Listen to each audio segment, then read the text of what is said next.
Hey guys, in this video, I will show you how you can download Among Us on PC for free. So make sure to watch the video till the very end. And let's begin.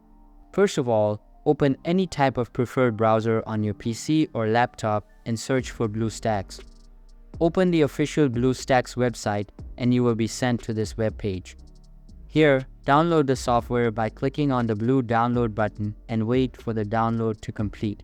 BlueStacks is a really great software if you are trying to run Android apps like Among Us on your PC or laptop.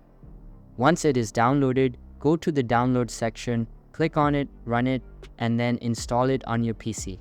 Once it is installed completely, open it up and you will be redirected to this page. Simply click on the Google Play Store tile and then search for Among Us inside it.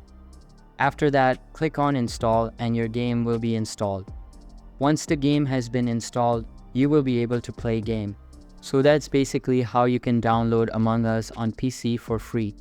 So that's all for this video. Hope you liked the video. Thanks.